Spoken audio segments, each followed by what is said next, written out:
दोस्तों, आज की हमारी कहानी मध्य प्रदेश के पास में मौजूद एक छोटे से गांव के रहने वाले एक लड़के की है जिसका नाम सुरेश है। तो चलिए अब ये कहानी सुरेश के पॉइंट ऑफ व्यू से सुनते हैं।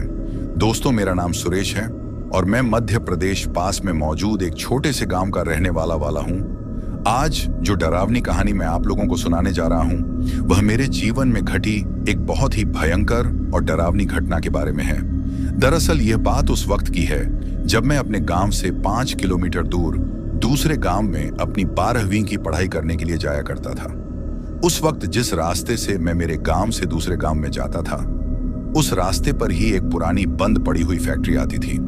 जब कभी भी मैं उस फैक्ट्री के सामने से गुजरता था तो उस फैक्ट्री को देखकर मुझे अजीब सा महसूस होता था और मैं हर बार उस फैक्ट्री के सामने 10 से 20 मिनट रुककर उसको बड़े ही गौर से देखा करता था। दिखने में वह फैक्ट्री काफी ज्यादा बड़ी दिखाई देती थी। बाहर से थोड़ा बहुत जो कुछ भी दिखता था उसमें दिखाई देता था कि उस फैक्ट्री के अंदर बड़ी बड़ी मशीनें रखी हुई हैं। लेकिन अब तक उन मशीनों पर काफी ज्यादा जंग लग चुकी थी क्योंकि वो फैक्ट्री पिछले काफी लंबे समय से वहां पर बंद पड़ी हुई थी। लेकिन मुझे ये बात बिल्कुल भी समझ में नहीं आ रही थी कि आखिर इतनी बड़ी फैक्ट्री होने के बावजूद भी वो बंद क्यों पड़ी हुई है। आज उस फैक्ट्री को बंद हुए लगभग 20 साल हो चुके थे, लेकिन आज तक भी मुझे इस बात का पता नहीं चल पाया था कि आखिर उस फैक्ट्री के बंद होने के पीछे की वजह क्या थी। अब धीरे धीरे ऐसे ही वक्त गुजरता गया और कब मैंने 12वीं क्लास पास कर ली इस बात का पता ही नहीं चला। लेकिन वक्त के गुजरने के साथ साथ ही अब मेरे सिर पर जिम्मेदारियों का बोझ आने वाला था, क्योंकि मेरे जो पिताजी थे वह रिक्शा चलाकर हमारे घर का खर्चा चलाया करते थे। लेकिन जो रिक्शा था वह भी कोई मोटर वाला रिक्शा नहीं था बल्कि एक साइकिल वाला रिक्शा था। और अब पिताजी की उम्र इतनी ज्यादा हो चुकी थी कि उनसे अपने शरीर के बल पर उस साइकिल रिक्शा को चलाने में काफी ज्यादा दिक्कत होने लगी थी। ऊपर से उनकी बीमारी भी थी जिसके चलते कई बार तो रिक्शा चलाते चलाते ही अगर उन्हें खांसी चलने लग जाती थी तो फिर उस दिन तो उनको रिक्शा लेकर वापस ही घर पर आना पड़ता था। और अगर कभी पूरे दिन काम कर भी लेते थे तो रोजाना के इतने ही 200 से 300 रुपए की मजदूरी बनती थी, जिसमें हमारा घर का खर्चा भी ठीक तरीके से नहीं चल पाता था। पैसों की आर्थिक तंगी होने की वजह से ही मैं सरकारी स्कूल में पढ़ाई कर रहा था। लेकिन एक समय ऐसा आता है जिसके बाद पिताजी काम करने में बिल्कुल असमर्थ हो जाते हैं और उसके बाद मेरी माँ मुझे कहती हैं कि अब तो तुम्हें ही घर की भागदौड़ को संभालना पड़ेगा। अब उस वक्त तक मेरे अंदर कुछ थोड़ी बहुत समझ भी आ चुकी थी, जिसके चलते धीरे धीरे मैं घर की परेशानियों को समझने लगा था। लेकिन उस वक्त मुझे यह समझ में नहीं आ रहा था कि आखिर मैं ऐसा क्या काम करूं जिसकी वजह से मेरे घर में 2 पैसे आने लगे। अभी मैं काम की तलाश में ही था कि तभी हमारे गांव में एक बात आग की तरफ फैलती है कि गांव के बगल में ही जो फैक्ट्री कई सालों से बंद पड़ी हुई है उस फैक्ट्री को दोबारा से चालू किया जा रहा है। गांव वालों का कहना था कि बाहर की कोई बहुत बड़ी कंपनी है जिसने इस पूरी फैक्ट्री को खरीद लिया है और अब वह कंपनी इस फैक्ट्री को दोबारा से चालू करना चाहती है। लेकिन मुझे जो सबसे अजीब बात लगी वो यह थी कि फैक्ट्री के फिर से चालू होने की खबर सुनते ही गांव वालों के चेहरे पर चिंता के भाव आने लगे थे और सभी लोग डरे और सहमे सहमे से रहने लगे थे। जब मैंने गांव वालों का यह माहौल देखा तो मैंने मेरी माँ से जाकर उस फैक्ट्री के बारे में पूछा। मैंने मेरी माँ से कहा कि माँ, उस फैक्ट्री में ऐसा क्या है कि उस फैक्ट्री के फिर से चालू होने की बात सुनते ही सभी लोग इतना ज्यादा घबरा रहे हैं और आखिर वह फैक्ट्री इतने दिनों से बंद क्यों पड़ी थी। तभी मेरी माँ मुझे कहती है कि धीरे बोल, अगर तेरी ये बात बाहर किसी के कानों तक चली गई तो वह हमारे घर तक भी आ जाएगी। माँ की यह बात सुनकर मैं मेरी माँ से पूछता हूँ कि कौन आ जाएगी। तभी मेरी माँ मुझे उस फैक्ट्री की पूरी कहानी बताती है और जब पहली बार मैं मेरी माँ से उस फैक्ट्री की कहानी सुनता हूँ तो उस फैक्ट्री के अतीत की कहानी सुनने के बाद गांव वालों से भी ज्यादा डर मुझे लगने लगा था। दरअसल मेरी माँ ने मुझे बताया कि आज से लगभग 25 साल पहले जब उस फैक्ट्री में गांव के सभी लोग काम करने के लिए जाते थे तो एक दिन अचानक से ही उस फैक्ट्री में काम करने वाली एक औरत की वहां पर मौत हो जाती है। लेकिन जिस तरीके से उसकी मौत हुई थी वह काफी ज्यादा दर्दनाक और भयानक थी। वह औरत पूरी की पूरी ही मशीन के अंदर पीसकर मर गई थी। लेकिन बाद में पता चला कि यह सब उस फैक्ट्री में काम करने वाले ऑपरेटर की वजह से हुआ है। क्योंकि उसने समय पर फैक्ट्री में चलने वाली मशीनों का मेंटेनेंस नहीं करवाया था, जिसकी वजह से वह इतना बड़ा हादसा हो गया था। लेकिन फिर फैक्ट्री के मालिक के द्वारा उस औरत के घर वालों को काफी ज्यादा पैसे देकर उस मामले को वहीं पर रफा दफा कर दिया गया और फैक्ट्री में फिर से काम चलने लगा। लेकिन वह हादसा होने के बाद गांव से जो भी लोग फैक्ट्री में काम करने के लिए जाते थे, उनके मन में एक डर बैठ गया था और जो भी कोई मशीन चलाता था वह बड़े ही ध्यान से मशीन चलाता था, क्योंकि सभी के मन में यह डर था कि उस औरत की तरह का ही कोई हादसा फिर से किसी के साथ ना हो जाए। लेकिन शायद लोगों का यह डर अब हकीकत में बदलने वाला था, क्योंकि उस औरत के मरने के लगभग 6 महीने बाद ही उस फैक्ट्री में अजीब अजीब तरह की घटनाएं होने लगी थी। रात की शिफ्ट में काम करने वाले लोगों, दोस्तों, आज की हमारी कहानी मध्य प्रदेश के पास में मौजूद एक छोटे से गांव के रहने वाले एक लड़के की है। को उस फैक्ट्री के अंदर एक काली परछाई इधर से उधर घूमती हुई नजर आने लगी थी। शुरू में तो सब लोगों को सिर्फ परछाई ही घूमती हुई नजर आती थी, लेकिन धीरे धीरे फिर ऐसा दिखाई देता था कि फैक्ट्री की 4 दीवारी के बाहर रात के वक्त कोई औरत घूम रही है। लेकिन उन्हें सिर्फ वह औरत घूमती हुई ही दिखाई नहीं देती थी, बल्कि फैक्ट्री के बाहर की तरफ से किसी औरत के बहुत तेज आवाज में चिल्लाने की आवाज भी आती थी। लेकिन जब फैक्ट्री के बाहर की तरफ जाकर लोग देखते थे तो वहां पर कोई भी नहीं होता था। जैसे ही लोग वापस आकर अपने काम पर लग जाते थे तो फिर से उन्हें फैक्ट्री के बाहर से किसी के चलने की आवाज सुनाई देती थी, और उस वक्त वह आवाज कुछ इस तरह की आती थी जैसे किसी ने अपने पैरों में मोटी मटी पायल पहन रखी हो, क्योंकि उस वक्त सभी लोगों को पायल की छन छन की आवाज सुनाई देती थी। अब इस तरह के हादसे होते होते एक बार फैक्ट्री में काम करने वाले एक आदमी को ही जिस औरत की मौत हुई थी, उस औरत की आत्मा उस फैक्ट्री में दिखाई देती है। उस वक्त तक उसने एक काफी डरावना रूप ले लिया था। उस औरत की आत्मा को देखते ही वह आदमी फैक्ट्री में काफी ज्यादा शोर मचा देता है और डर के मारे घबराकर उसी वक्त अपने घर पर भाग जाता है। लेकिन फिर धीरे धीरे फैक्ट्री में कुछ अनहोनी होने लगी थी। जिस तरीके से वह औरत उस मशीन के अंदर पीस कर मरी थी, उसी तरीके से कभी किसी का मशीन में हाथ आ जाता था तो कभी किसी के पैर पर बहुत भारी और वजनदार चीज गिर जाती थी। धीरे धीरे इसी तरह के हादसे होने लगे थे।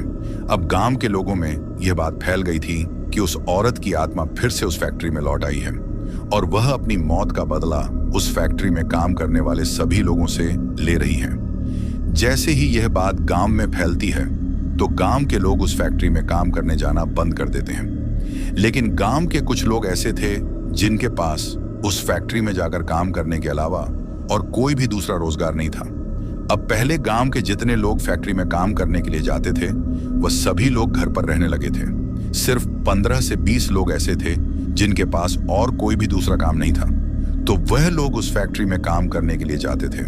लेकिन एक दिन अचानक वह सारे के सारे लोग ही फैक्ट्री में मरे हुए पाए जाते हैं और उनकी लाश फैक्ट्री में जिस हालत में मिली थी उस हालत को देखकर सभी लोगों की रूह कांप गई थी, क्योंकि सभी लोग बिल्कुल उसी तरीके से एक मशीन के अंदर पीस कर मरे थे जिस तरीके से वह औरत मरी थी। अब इतने सारे लोगों का इस तरीके से एक साथ किसी हादसे का शिकार होना बिल्कुल भी संभव नहीं था। उस चीज को देखकर गांव के सभी लोगों का यही कहना था कि यह सब उस आत्मा का ही किया धरा है। इसी वजह से अब फैक्ट्री में कोई भी मजदूर काम करने के लिए तैयार नहीं था। मजदूरों की कमी के चलते धीरे धीरे वह फैक्ट्री बंद हो गई। फैक्ट्री के मालिक ने गांव के बाहर से भी कई मजदूर लोगों को काम पर लाने की कोशिश की, लेकिन 1-2 दिन काम करते ही वह लोग भी यहां से भाग जाते थे, क्योंकि दिन के वक्त काम करने वाले लोगों के साथ तो कुछ न कुछ अनहोनी हो जाती थी और रात की शिफ्ट में काम करने वाले लोगों को उस औरत के चिल्लाने की ओर अजीब अजीब तरह की आवाजें सुनाई देती थीं, जिससे वह लोग काफी ज्यादा डर जाते थे और इसी वजह से आज तक भी वह फैक्ट्री इस तरीके से बंद पड़ी हुई है। लेकिन गांव के लोगों का कहना है कि आज भी उस औरत की आत्मा उस फैक्ट्री में काम करने के लिए आती है, क्योंकि रात के वक्त जब कोई भी उस फैक्ट्री के बगल से गुजरता है तो उसे उस फैक्ट्री के अंदर से उन मशीनों के चलने की आवाज सुनाई देती है। और गांव के कुछ लोगों का तो कहना है कि उन्होंने तो अपनी आंखों से ही उस फैक्ट्री के अंदर पड़ी हुई, जंग लगी हुई उन मशीनों को चलते हुए देखा है और उस फैक्ट्री के अंदर एक साया भी इधर उधर भटकता रहता है, जो शायद उस औरत की ही आत्मा है। अब मेरी माँ के मुंह से यह कहानी सुनकर मैं भी काफी ज्यादा डर जाता हूं। लेकिन तभी जो कंपनी उस फैक्ट्री को फिर से चालू करवाना चाह रही थी, उसने फैक्ट्री के सबसे नजदीक वाले सभी गांवों में इस चीज का प्रचार करवाया कि उस फैक्ट्री की रखवाली के लिए एक सिक्योरिटी गार्ड की जरूरत है। गांव का जो कोई भी आदमी इस नौकरी को करना चाहेगा, उसको महीने के 30,000 दिए जाएंगे। अब कंपनी वालों ने एक सिक्योरिटी गार्ड की इतनी ज्यादा तनख्वाह इसलिए रखी थी क्योंकि कंपनी को भी इस बात का अच्छी तरीके से पता था कि वह फैक्ट्री किस वजह से वहां पर बंद हुई थी। लेकिन अब वह लोगों को पैसों का लालच देकर उस फैक्ट्री को फिर से चालू करवाना चाहती थी। और सबसे पहले उसने सिक्योरिटी गार्ड के लिए इतने ज्यादा पैसे दिए थे। लेकिन गांव में कोई भी आदमी पैसों के लालच में उस काम को करने के लिए तैयार नहीं था। पर मेरे घर की जो आर्थिक स्थिति थी, वो दिन बदन बद से बदतर होती जा रही थी। वक्त ऐसा आ चुका था कि पिताजी की बीमारी की दवाइयां लाने की तो दूर की बात थी, बल्कि हमारे पास तो 2 वक्त का खाना भी नहीं था। इसी वजह से मैं अपनी माँ और बाबूजी को बताए बिना उस फैक्ट्री के मालिक से बात करके उसको वह सिक्योरिटी गार्ड की नौकरी करने के लिए हाँ कह देता हूँ, क्योंकि मुझे किसी भी हालत में पैसे चाहिए थे। लेकिन जैसे ही मैंने उस फैक्ट्री के मालिक को सिक्योरिटी गार्ड की नौकरी करने के लिए हाँ कहा, तो उसने मुझसे कहा कि देखो, मैं तुम्हारी 5 से 10,000 तक तनख्वाह और बढ़वार हूँ, लेकिन तुम्हें रात के वक्त भी फैक्ट्री में चौकीदारी करनी होगी, क्योंकि तुम्हारे अलावा कोई भी आदमी इस फैक्ट्री में काम करने के लिए तैयार नहीं हो रहा है। कुछ दिनों के लिए अगर तुम अकेले इस फैक्ट्री की रखवाली कर लोगे, तो फिर धीरे धीरे लोगों के मन से डर निकल जाएगा और लोग सोचेंगे कि एक अकेले इंसान को ही कुछ नहीं हो रहा, तो फिर सभी लोगों के साथ मिलकर काम करने से क्या हो सकता है। को उस फैक्ट्री के अंदर एक काली, इसी वजह से वह मेरी 4,50,000 तनख्वाह करवा देते हैं और मुझसे कहते हैं कि अब से तुम्हें दिन और रात के वक्त दोनों टाइम ही इसी फैक्ट्री में चौकीदारी करनी है। तुम्हारा कुछ भी काम नहीं है, बस फैक्ट्री में जो पुराना सामान पड़ा हुआ है उसकी रखवाली करनी है और फैक्ट्री के अंदर गेट के पास हर वक्त सिर्फ कुर्सी डालकर बैठे रहना है। अब मैं उस काम के लिए उसे हाँ कर देता हूँ और घर आकर मेरे माँ और बाबूजी को बताता हूँ, तो मेरी माँ और बाबूजी मुझे उस काम के लिए साफ साफ मना कर देते हैं। लेकिन उनके मना करने के बाद जैसे ही मैं उन्हें बताता हूँ कि मुझे महीने के 40,000 मिलेंगे, तो 40,000 का नाम सुनते ही मेरी माँ और बाबूजी का मुंह खुला का खुला रह जाता है। और कुछ देर सोचने के बाद मेरी माँ और बाबूजी मुझे उस काम के लिए अनुमति दे देते हैं। लेकिन मेरे बाबूजी मुझसे कहते हैं कि रात के वक्त संभल कर रहना, और अगर जरा सी भी तुम्हें कुछ गड़बड़ लगे या कुछ डरावनी चीज दिखाई दे, तो तुरंत वहां से भागकर घर पर आ जाना। अब जिस दिन से मुझे उस फैक्ट्री में काम पर जाना था, उस दिन से पहले ही मेरी माँ बगल के गांव में ही जो काल भैरव का मंदिर था, वहां से मेरे लिए मंदिर की भभूत लेकर आती हैं और उसे एक कपड़े में बांधकर मुझको देकर कहती हैं कि इसको हमेशा अपने साथ रखना। जो कोई भी डरावनी और बुरी चीज होगी, वह इसके रहते तुम्हारे करीब नहीं आ पाएगी। फिर उसके बाद मैं उस फैक्ट्री में काम पर जाना शुरू कर देता हूँ। जब मैं उस फैक्ट्री में चौकीदारी के काम पर जाना शुरू करता हूँ, तो धीरे धीरे यह बात गांव में सभी लोगों को पता चल जाती है। और जिन लोगों को भी इस बात के बारे में पता चला था, वो लोग मेरी माँ और बाबूजी को आकर कहने लगे थे कि तुम्हारे एक ही तो बेटा है, क्यों रोज रोज उसको मौत के मुंह में भेज रहे हो। लेकिन उस वक्त अगर मैं उस काम को नहीं करता, तो हमारा घर पूरी तरीके से बर्बाद हो जाता। पर शायद मुझे इस बात का उस वक्त जरा भी अंदाजा नहीं था कि इस काम को करके भी मेरा घर आबाद बिल्कुल भी नहीं होने वाला है, बल्कि जो परेशान उस वक्त मेरे जीवन में थी, उससे भी कई बड़ी परेशानी उस फैक्ट्री में काम करने के बाद आने वाली थी। अब कंपनी वालों ने मुझसे कहा था कि जैसे ही मजदूरों की व्यवस्था हो जाएगी, वैसे ही इस फैक्ट्री में काम चालू कर दिया जाएगा। तब तक तुम्हें अकेले ही यहाँ पर चौकीदारी का काम करना है। अब शुरू में तो जब मैं उस फैक्ट्री में चौकीदारी की नौकरी करने लगा था, तो शुरू के 3-4 दिन तक तो मेरे साथ कुछ भी नहीं होता है। और होता भी कैसे, क्योंकि मैंने कंपनी वालों को तो यह कह दिया था कि मैं फैक्ट्री के गेट पर ही चौकीदारी करता हूँ। लेकिन शाम ढलने के बाद जैसे ही रात होती थी, तो मैं फैक्ट्री के गेट से दूर जाकर एक पेड़ के नीचे बैठ जाता था, क्योंकि गांव के लोगों से और मेरी माँ के मुंह से मैंने जो उस फैक्ट्री की डरावनी कहानियां सुनी थी, उन कहानियों की वजह से मुझे रात के वक्त उस फैक्ट्री के पास में रुकने से भी डर लगता था। मुझे लगा कि मैं इसी तरीके से अपनी नाइट ड्यूटी कर लूंगा और किसी को पता भी नहीं चलेगा। लेकिन फिर पता नहीं, एक दिन अचानक से ही मेरे पास उस कंपनी वाले का फोन आता है और वह मुझसे कहता है कि मुझे पता चला है कि तुम रात के वक्त नाइट ड्यूटी ठीक तरीके से नहीं कर रहे हो। तुम 19 बजे बाद ही फैक्ट्री के गेट से गायब रहते हो। अगर तुम्हें नौकरी नहीं करनी है तो तुम बता सकते हो, तुम्हारी जगह हम किसी और को रख लेंगे। अब उस वक्त मैं उस आदमी से तो ये कह देता हूँ कि मैं ठीक तरीके से आगे से कम कर लूंगा, लेकिन उसका फोन कटने के बाद मैं मेरे दिमाग में ये सोच रहा था कि इसको इस बात का पता कैसे पता चला कि मैं रात के वक्त फैक्ट्री के गेट से दूर चला जाता हूँ। लेकिन उस दिन के बाद मेरे मन में मेरी नौकरी जाने का भी डर बैठ गया था। इसी वजह से जिस दिन उस आदमी का मेरे पास फोन आया था, उस दिन रात के वक्त में वहीं फैक्ट्री के गेट पर ही रुक जाता हूँ। अब फैक्ट्री के जो मालिक थे उनके द्वारा फैक्ट्री के गेट के अंदर मेरे लिए एक छोटा सा लकड़ी का ऑफिस बनवा दिया गया था, जिसके अंदर मुझे एक कुर्सी दे दी गई थी जिस पर मुझे बैठे रहना था। लेकिन मैं कभी भी उस फैक्ट्री के गेट के अंदर नहीं जाता था, बल्कि पूरी रात उस फैक्ट्री के गेट के बाहर ही चक्कर लगाता रहता था। अब 4-5 दिन तक तो मैंने उस फैक्ट्री के बाहर ठीक वैसे ही चक्कर लगाए, लेकिन एक दिन अचानक से ही जब मैं उस फैक्ट्री के बाहर चक्कर लगा रहा था तो मौसम खराब होने लगता है और थोड़ी ही देर में बारिश आने लगती है। अब बारिश से अपने आप को बचाने के चक्कर में मैं उस फैक्ट्री का गेट खोलकर मेरे लिए जो लकड़ी का छोटा सा ऑफिस बनाया गया था उस ऑफिस के अंदर चला जाता हूँ। वह जो लकड़ी का ऑफिस था वह गेट के अंदर बिल्कुल गेट के पास में ही था। अब मैं उस छोटे से लकड़ी के ऑफिस में जाकर खुद को बारिश से बचाने के चक्कर में कुर्सी पर बैठ जाता हूँ। अब उस वक्त वह बारिश जो हो रही थी, उस बारिश को देखकर ऐसा बिल्कुल भी नहीं लग रहा था कि यह बारिश आज पूरी रात रुकने वाली है। इसी वजह से मैं लगातार एक टकटकी लगाए हुए उस कुर्सी पर बैठा बैठा उस फैक्ट्री की तरफ देख रहा था। अभी मैं उस फैक्ट्री की तरफ देख ही रहा था कि तभी मुझे दिखाई देता है कि एक औरत फैक्ट्री के अंदर से बाहर की तरफ आ रही है। लेकिन जिस वक्त वो उस फैक्ट्री से बाहर की तरफ आ रही थी, उस वक्त मुझे उसका चेहरा बिल्कुल भी दिखाई नहीं दे रहा था। अभी मैं ठीक तरीके से उसका चेहरा देख पाता उससे पहले ही वह फैक्ट्री के बाहर आकर वापस से फैक्ट्री के अंदर जो मशीन रखी हुई थी उस तरफ जाने लगती है। अब इतनी रात को किसी अकेली औरत को फैक्ट्री में घूमते हुए देखकर मेरे मन में अजीब अजीब तरह के ख्याल आने लगते हैं। इसी वजह से वह मेरी 4,50,000 तनख्वाह करवा देते हैं और मुझसे कहते हैं कि अब से तुम्हें दिन और रात के वक्त दोनों टाइम ही इसी फैक्ट्री में चौकीदारी करनी है। तुम्हारा कुछ भी काम नहीं है, बस फैक्ट्री में जो पुराना सामान पड़ा हुआ है उसकी रखवाली करनी है और फैक्ट्री के अंदर गेट के पास हर वक्त सिर्फ कुर्सी डालकर बैठे रहना है। अब मैं उस काम के लिए उसे हाँ कर देता हूँ और घर आकर मेरे माँ और बाबूजी को बताता हूँ तो मेरी माँ और बाबूजी और मैं मेरे मन में सोचने लगता हूँ कि कहीं यह उसी औरत की आमा तो नहीं है जिसके बारे में मैंने मेरी माँ से कहानी सुनी थी।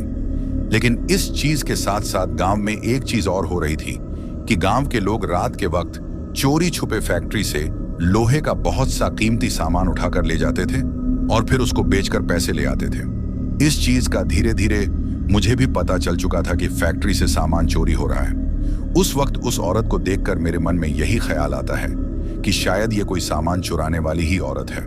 इसी वजह से मैं बारिश में भीगते हुए ही उस लकड़ी के बने हुए ऑफिस से निकलकर फैक्ट्री के अंदर की तरफ, जहां पर वह जो मशीनें रखी हुई थी, उस तरफ दौड़कर जाता हूं। अब वह फैक्ट्री अंदर से बिल्कुल सुनसान थी।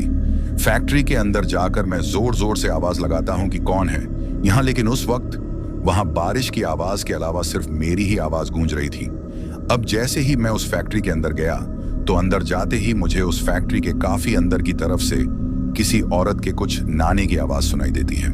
वह आवाज कुछ इस तरह की आ रही थी जैसे कोई औरत लोरी सुना रही हो। अब जैसे ही मुझे वह लोरी सुनाने की आवाज सुनाई देती है तो अचानक से ही पीछे की तरफ से हवा की काफी तेज तेज आवाज आने लगती है।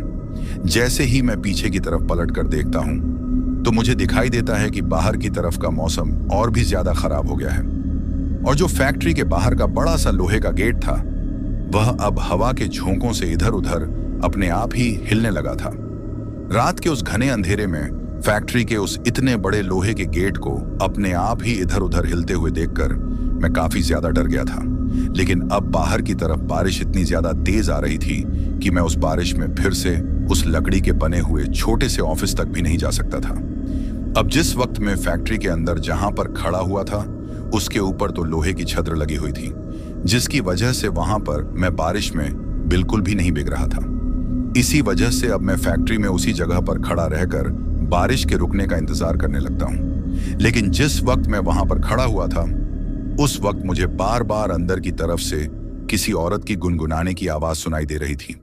अब मैं बार बार थोड़ा सा अंदर की तरफ जाकर आवाज भी लगा रहा था कि कौन है यहां, लेकिन मेरी आवाज का कोई भी जवाब नहीं आ रहा था। तभी मैं सोचता हूं कि थोड़ा अंदर चलकर ही देखते हैं, और उस वक्त पता नहीं मेरे दिमाग में क्या आता है और मैं उस फैक्ट्री के काफी अंदर की तरफ चला जाता हूं। उस वक्त मैं इतना अंदर चला गया था कि उस दिन से पहले मैं कभी भी दिन के वक्त भी उस फैक्ट्री में इतना अंदर की तरफ कभी भी नहीं गया था। जैसे जैसे मैं अंदर की तरफ जा रहा था वैसे वैसे ही मुझे वहां पर और भी ज्यादा बड़ी बड़ी मशीनें दिखाई दे रही थी, और उन मशीनों के साथ साथ ही मुझे वहां पर कुछ ऐसा दिखाई दे रहा था जिसको देखकर मैं काफी ज्यादा अचंभित भी हो रहा था। दरअसल उस वक्त वहां पर एक कुर्सी और टेबल ढली हुई थी, लेकिन उस कुर्सी और टेबल को देखकर मैं काफी ज्यादा चौंक जाता हूं, क्योंकि उस कुर्सी और टेबल के ऊपर एक छोटा सा बल्ब लगा हुआ था जो कि उस वक्त जल रहा था। उस जलते हुए बल्ब को देखकर मैं सोचता हूं कि बरसात की वजह से पूरे एरिया की लाइट कटी हुई है और फैक्ट्री में यहां पर तो लाइट का कोई कनेक्शन भी नहीं है, तो फिर बिना लाइट के ये बल्ब कैसे जल रहा है। लेकिन उस जलते हुए बल्ब की रोशनी में मुझे दिखाई देता है कि वह जो टेबल और कुर्सी वहां पर रखी हुई थी वह बिल्कुल साफ थी, यानी कि उस पर एक भी कण धूल का नहीं था। जबकि फैक्ट्री में बाकी का जो कुछ भी सामान पड़ा हुआ था, चाहे वह कोई मशीन हो चाहे फिर और कोई चीज हो, उन सभी पर मोटी मोटी धूल की परत जमी हुई थी, लेकिन उस कुर्सी और टेबल पर बिल्कुल भी धूल नहीं जमी हुई थी। अभी मैं ये सोच ही रहा था कि तभी अचानक से ही बिल्कुल मेरे पीछे से ही मुझे वह लोरी गाने की आवाज सुनाई देती है। जैसे ही मुझे वह आवाज सुनाई देती है तो मैं पीछे की तरफ पलट कर देखता हूँ, और जैसे ही मैं पीछे की तरफ पलट कर देखता हूँ तो मेरी आंखें फटी की फटी रह जाती हैं और मेरे हाथ पैर डर के मारे थर थर कांपने लगते हैं, क्योंकि उस वक्त मेरे बिल्कुल पीछे वही औरत खड़ी हुई थी जो उस वक्त मुझे दिखाई दे रही थी। जब मैं उस लकड़ी के बने हुए छोटे से ऑफिस में से उस औरत को इस फैक्ट्री में घूमते हुए देख रहा था, लेकिन फैक्ट्री के अंदर आते ही ये पता नहीं मेरी आंखों से कहां ओझल हो गई थी। लेकिन तभी मैं डरते डरते दबी सी आवाज में उससे पूछता हूं कि कौन हो तुम, और रात के इस वक्त यहां इस फैक्ट्री में क्या कर रही हो। मुझे पता है कि तुम यहां पर कोई ना कोई सामान चुराने के लिए ही आई हो।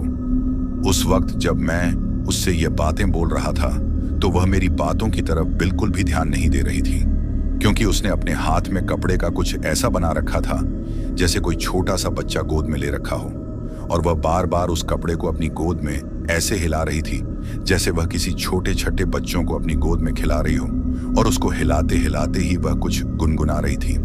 उस वक्त मुझे उसका चेहरा भी ठीक तरीके से दिखाई नहीं दे रहा था, क्योंकि उसके जो सिर के बाल थे वह पूरी तरीके से खुले हुए थे, और उस तेज चलती हवा में उसके सिर के बाल बार बार उसके चेहरे पर आ रहे थे, जिसकी वजह से मुझे उसका हुलिया बिल्कुल भी ठीक तरीके से दिखाई नहीं दे रहा था। लेकिन तभी अचानक से ही, जैसे ही मैंने उसे थोड़ा जोर देकर यह बात पूछी कि कौन हो तुम, तो अचानक से वो मेरी तरफ अपना चेहरा करती है, और मैं मेरे मन में सोचने लगता हूं कि कहीं यह उसी औरत की आमा तो नहीं है जिसके बारे में मैंने मेरी माँ से कहानी सुनी थी। लेकिन इस चीज के साथ साथ गांव में एक चीज और हो रही थी कि गांव के लोग रात के वक्त चोरी छुपे फैक्ट्री से लोहे का बहुत सा कीमती सामान उठाकर ले जाते थे और फिर उसको बेचकर पैसे ले आते थे। इस चीज का पर जैसे ही वह मेरी तरफ अपना चेहरा करके मेरी तरफ देखती है तो मुझे उसका हुलिया दिखाई देता है, और उसका हुलिया दिखाई देते ही मैं डर के मारे कांपने लगता हूं। उस वक्त एक पल के लिए तो मेरा मन ऐसा हुआ था कि मैं यहां से भाग जाऊं, लेकिन मैं वहां से चाहकर भी नहीं भाग सकता था, क्योंकि जिस तरफ से भागने का रास्ता था उसी तरफ मेरे सामने वह डरावनी औरत खड़ी हुई थी। लेकिन मेरी तरफ देखते ही अब वह जोर जोर से हंसने लगी थी। उस वक्त उसकी वह हंसी इतनी ज्यादा तीखी थी कि उसकी वह आवाज मेरे कानों में काफी ज्यादा चुभ रही थी। मेरे कानों में छुपने के साथ साथ ही उसकी वह आवाज उस पूरी फैक्ट्री में गूंज रही थी। उसको इस तरीके से पागलों की तरह हंसता हुआ देखकर मैंने रोने का जैसा मुंह बना लिया था, लेकिन अभी मैं कुछ कर पाता उससे पहले ही वह हंसना तो बंद कर देती है और मुझसे कहती हैं कि पागल हो तुम, जो आज खुद चलकर अपनी मौत के मुंह में आ गए हो। अब मुझसे यह बात कहते ही वह अचानक से मेरी तरफ गुर्रा लगती है, और गुर्रा गुर्रा ही उसका हुलिया पूरी तरीके से बदल जाता है। अब उसका चेहरा मुझे काफी ज्यादा डरावना दिखाई दे रहा था। साथ ही उसकी जो आंखें थीं वह धीरे धीरे पूरी तरीके से सफेद हो गई थीं। साथ ही उसके जो होंठ थे उनसे खून की बूंदें टपकने लगी थीं और उसका जो मुंह का जबड़ा था वह अजीब तरह का हो गया था। साथ ही उसके हाथों पर उसके साड़े और गले हुए से लंबे लंबे नाखून दिखाई देने लगे थे। तभी वह मेरे सामने पूरी तरीके से एक बूढ़ी औरत के रूप में बदल जाती है और अभी जो औरत मेरे सामने बिल्कुल सीधी खड़ी हुई थी वह उस बूढ़ी औरत के रूप में आते ही नीचे झुक जाती है। उस वक्त वह इस तरीके से नीचे झुकी हुई थी जैसे कोई अधेड़ उम्र की बूढ़ी औरत झुकी हुई रहती है। नीचे झुके झुके ही उसने उस फैक्ट्री की छत की तरफ अपनी हाथ की उस लंबे नाखून वाली उंगली से इशारा किया।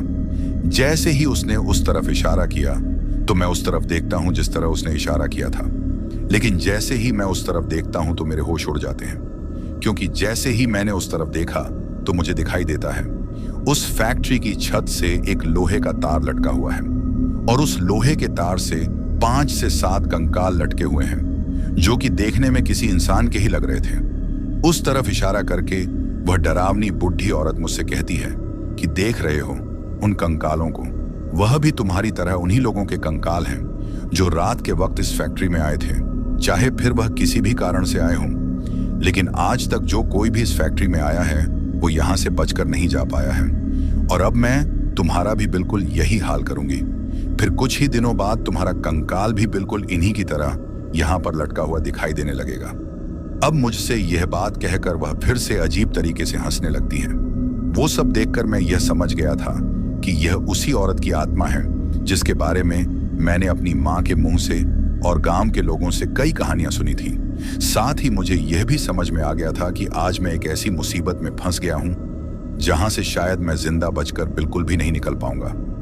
लेकिन उस वक्त धीरे धीरे उस औरत का रूप इतना ज्यादा डरावना होता जा रहा था कि उसके उस रूप को देखकर ही मुझे ऐसा लग रहा था कि मैं शायद डर के मारे ही यहीं पर मर जाऊंगा, क्योंकि उस वक्त तक मुझे यह समझ में आ चुका था कि मेरे सामने कोई जिंदा औरत नहीं खड़ी हुई है, बल्कि यह एक डरावनी डायन है जिसने आज तक इस फैक्ट्री के अगल बगल में भटकने वाले किसी भी इंसान को जिंदा नहीं छोड़ा है। लेकिन तभी मेरे दिमाग में मेरी माँ के हाथ से दी हुई वह बाबा काल भैरव की भभूत याद आती है और मैं सोचता हूँ कि अब वह बाबा काल भैरव की भभूत ही मुझको यहाँ से बचाकर निकाल सकती है। लेकिन उस वक्त तक रात काफी गहरी हो चुकी थी और मेरे अगल बगल का माहौल काफी ज्यादा डरावना हो रखा था। तभी वह डरावनी डायन मुझे अपने द्वारा शिकार किए गए लोगों की कहानी सुनाने लगती है। शायद उसका मुझको मारने से पहले इस तरह से पहले से मरे हुए लोगों की कहानी सुनाने का मकसद मुझको डरना था। उस वक्त जब वह मुझे उन लोगों की कहानी सुना रही थी तो उनकी कहानी सुनाते वक्त उसकी नजरें दूसरी तरफ थीं। तभी मैंने धीरे से अपनी बाजू पर लाल कपड़े में बंधी हुई बाबा काल भैरव की उस भभूत को धीरे धीरे एक हाथ से खोला और फिर उस कपड़े को खोलकर बाबा काल भैरव की वह थोड़ी सी भभूत अपने हाथ में ले ली और उसमें से कुछ भभूत को अपने ललाट पर लगा ली दिया और बाकी भभूत अपने हाथ में लेकर मैं उस डरावनी डायन की तरफ बढ़ने लगा। लेकिन शायद उस वक्त उसको इस बात का एहसास हो गया था कि मेरे कदम उसकी तरफ आ रहे हैं। इसी वजह से वह अचानक से किसी भेड़िए की तरह मेरी तरफ पलटकर मेरे ऊपर झपट्टा मारती है और अचानक से ही मेरे ऊपर उछलकर मुझको जमीन पर गिरा देती है। पर जैसे ही वह मेरी तरफ अपना चेहरा करके मेरी तरफ देखती है तो मुझे उसका हुलिया दिखाई देता है और उसका हुलिया दिखाई देते ही मैं डर के मारे कांपने लगता हूं। उस वक्त एक पल के लिए तो मेरा मन ऐसा हुआ था कि मैं यहां से भाग जाऊं, लेकिन मैं वहां से चाहकर भी नहीं भाग सकता था, क्योंकि जिस तरफ से भागने का रास्ता था उसी तरफ मेरे सामने वह डरावनी औरत खड़ी हुई थी। लेकिन मेरी तरफ देखते ही अब वह जोर जोर से हंसने लगी थी। उस वक्त उसकी वह हंसी इतनी ज्यादा तीखी थी कि उसकी वह आवाज मेरे कानों में काफी ज्यादा चुभ रही थी। मेरे कानों में छुपने के साथ साथ ही उसकी वह आवाज उस पूरी फैक्ट्री में गूंज रही थी। उसको इस तरीके से पागलों की तरह हंसता हुआ देखकर मैंने रोने का जैसा मुंह बना लिया था, लेकिन अभी मैं कुछ कर पाता उससे पहले ही वह हंसना तो बंद कर देती है और मुझसे कहती हैं कि पागल हो तुम, जो आज खुद चलकर अपनी मौत के मुंह में आ गए हो। अब मुझसे यह बात कहते ही वह अचानक से मेरी तरफ गुर्रा लगती है और मेरे जमीन पर गिरते ही वह अपने नुकीले नाखूनों से मेरे ऊपर हमला कर देती है। उस वक्त उसने मेरे गालों पर उन नाखूनों को इतनी जोर से नोचा था कि मेरे गालों की त्वचा पूरी तरीके से उसके नाखूनों की वजह से उखड़ गई थी। लेकिन तभी मैंने थोड़ी सी हिम्मत दिखाते हुए मेरी हाथ की मुट्ठी में जो बाबा काल भैरव की भभूत ले रखी थी, वह पूरी की पूरी भभूत ही उस डायन के ऊपर डाल दी और हाथ में बची हुई बूथ उसके पूरे डरावने चेहरे के ऊपर रगड़ दी। जैसे ही मैंने वह भभूत उसके चेहरे पर रगड़ी तो वह मेरे ऊपर से हटकर साइड में गिर जाती है। और उस वक्त वो इस तरह से झटपट लगी थी और इस तरीके से चिल्लाने लगी थी जैसे उस भभूत के डालते ही उसको काफी जलन हो रही हो। उस वक्त वह अपनी आंखों को इस तरह से मसल रही थी जैसे किसी इंसान की आंखों में किसी ने मिर्ची डाल दी हो। लेकिन उस वक्त मुझे समझ में आ गया था कि यह सब भभूत का ही असर है। उस वक्त मैं सोचता हूं कि आज जिंदा बचकर निकलने का मेरे पास यही मौका है। अगर मैंने इस मौके को भी गवा दिया तो मैं कभी भी यहां से जिंदा बचकर नहीं जा पाता। आगा और जैसा ये डायन जैसा कह रही थी ठीक वैसा ही हो जाएगा। कुछ ही दिनों बाद मेरा भी कंकाल इन लोगों की तरह ही यहाँ पर लटका हुआ दिखाई देने लगेगा। इसी वजह से मैं तुरंत वहां से उठकर फैक्ट्री के बाहर की तरफ दौड़ लगाता हूँ। लेकिन जैसे ही मैं फैक्ट्री के बाहर की तरफ भाग कर आता हूँ तो मैं देखता हूँ कि फैक्ट्री के बाहर की तरफ जो ग्राउंड था उसमें पूरी तरीके से बरसात का पानी भर चुका था और अब पानी अब मेरी कमर तक आ गया था। लेकिन मैं किसी तरह से उस रात उस पानी के अंदर से ही धीरे धीरे चलते हुए उस फैक्ट्री के बाहर निकल जाता हूँ और बदहवास दौड़ते हुए रात के वक्त अपने घर पर पहुंचता हूँ। उस रात जब मैं घर पर पहुंचा था तो मैं पूरे रास्ते उस तेज बारिश में भीगते हुए ही आया था। लेकिन जब मैं उस तेज बारिश में अपने गांव की तरफ दौड़ रहा था तो गांव की तरफ दौड़ते वक्त भी मुझे मेरे पीछे से उस डायन की चीख सुनाई दे रही थी। उन चीख को सुनकर मुझे ऐसा लग रहा था कि जैसे वो मेरा पीछा करते हुए मेरे पीछे ही आ रही हैं। लेकिन घर पर आते ही मैं मेरे घर का दरवाजा खटखटाने लगता हूँ, पर शायद उस वक्त बारिश की वजह से मेरे घर वालों को दरवाजे के खटखटाने की आवाज सुनाई नहीं दे रही थी। इसी वजह से मैं थोड़ा दिमाग लगाता हूँ और घर के चारों तरफ जो चार दीवारी बनी हुई थी किसी तरह से उस चार दीवारी के ऊपर चढ़कर उस दीवार को फांद कर ही घर के अंदर चला जाता हूँ। घर के अंदर जाने के बाद मेरी माँ जब मुझे इस तरीके से रात के उस घने अंधेरे में घर पर घबरा आता हुआ देखती हैं तो वह भी काफी ज्यादा घबरा जाती हैं। लेकिन घर पर जाने के बाद मैं मेरी माँ और बाबूजी को पूरी कहानी बताता हूँ। मेरे साथ जो कुछ भी हुआ था उसको सुनने के बाद मेरे बाबूजी फूट फूट कर रोने लगते हैं और मुझसे कहने लगते हैं कि आज मेरी यह हालत हो गई है, इसी वजह से तेरे को मौत के मुंह में भेजना पड़ा। लेकिन अब हम लोग चाहे भीख मांगकर ही हमारा गुजारा कर लेंगे, लेकिन तुझे दोबारा फिर कभी भी उस मौत के मुंह में उस फैक्ट्री में नहीं भेज। जिसके बाद उस रात के बाद मैं कभी भी उस फैक्ट्री में काम करने के लिए नहीं गया और ना ही उस फैक्ट्री में कोई काम शुरू हुआ। आज भी हमारे गांव के बगल में वह फैक्ट्री उसी तरीके से सुनसान पड़ी हुई है। लेकिन उस रात के बाद उस फैक्ट्री की तरफ से उस औरत की काफी तेज तेज चीखें गांव तक भी सुनाई देने लगी थी। अब गांव में भी पूरी तरीके से डर और दहशत का माहौल बना हुआ है। लेकिन कोई भी गांव वाला गलती से भी उस फैक्ट्री की तरफ जाने की गलती नहीं करता। बताएं, यहाँ तक कि जो लोग चोरी छुपे उस फैक्ट्री में कुछ चीज चुराने के लिए जाते थे, उन लोगों ने भी अब उस फैक्ट्री की तरफ जाना बंद कर दिया है। तो दोस्तों, ये थी हमारी आज की कहानी आपको कैसी लगी ये आप मुझे कमेंट बॉक्स में कमेंट करके जरूर बताना। मेरे जमीन पर गिरते ही वो अपने नुकीले नाखूनों से मेरे ऊपर हमला कर देती है। उस वक्त उसने मेरे गालों पर उन नाखूनों को इतनी जोर से नोचा था कि मेरे गालों की त्वचा पूरी तरीके से उसके नाखूनों की वजह से उखड़ गई थी। लेकिन तभी मैंने थोड़ी सी हिम्मत दिखाते हुए मेरी हाथ की मुट्ठी में जो बाबा काल भैरव की भभूत ले रखी थी, वह पूरी की पूरी भभूत ही उस डायन के ऊपर डाल दी और हाथ में बची हुई बूथ उसके पूरे डरावने चेहरे के ऊपर रगड़ दी। जैसे ही मैंने वह भभूत उसके चेहरे पर रगड़ी तो वह मेरे ऊपर से हटकर साइड में गिर जाती है और उस वक्त वो इस तरह से झटपट लगी थी और इस तरीके से चिल्लाने लगी थी जैसे उस भभूत के डालते ही उसको काफी जलन हो रही हो। उस वक्त वह अपनी आंखों को इस तरह से मसल रही थी जैसे किसी इंसान की आंखों में किसी ने मिर्ची डाल दी हो। लेकिन उस वक्त मुझे समझ में आ गया था कि यह सब भभूत का ही असर है। उस वक्त मैं सोचता हूं कि आज जिंदा बचकर निकलने का मेरे पास यही मौका है। अगर मैंने इस मौके को भी गवा दिया तो मैं कभी भी यहां से जिंदा बचकर नहीं जा पाता। आगा और जैसा ये डायन जैसा कह रही थी ठीक वैसा ही हो जाएगा। कुछ ही दिनों बाद मेरा भी कंकाल इन लोगों की तरह ही यहाँ पर लटका हुआ दिखाई देने लगेगा। इसी वजह से मैं तुरंत वहां से उठकर फैक्ट्री के बाहर की तरफ दौड़ लगाता हूँ। लेकिन जैसे ही मैं फैक्ट्री के बाहर की तरफ भाग कर आता हूँ तो मैं देखता हूँ कि फैक्ट्री के बाहर की तरफ जो ग्राउंड था उसमें पूरी तरीके से बरसात का पानी भर चुका था और अब पानी अब मेरी कमर तक आ गया था। लेकिन मैं किसी तरह से उस रात उस पानी के अंदर से ही धीरे धीरे चलते हुए उस फैक्ट्री के बाहर निकल जाता हूँ और बदहवास दौड़ते हुए रात के वक्त अपने घर पर पहुंचता हूँ। उस रात जब मैं घर पर पहुंचा था तो मैं पूरे रास्ते उस तेज बारिश में भीगते हुए ही आया था। लेकिन जब मैं उस तेज बारिश में अपने गांव की तरफ दौड़ रहा था तो गांव की तरफ दौड़ते वक्त भी मुझे मेरे पीछे से उस डायन की चीख सुनाई दे रही थी। उन चीख को सुनकर मुझे ऐसा लग रहा था कि जैसे वो मेरा पीछा करते हुए मेरे पीछे ही आ रही हैं। लेकिन घर पर आते ही मैं मेरे घर का दरवाजा खटखटाने लगता हूँ, पर शायद उस वक्त बारिश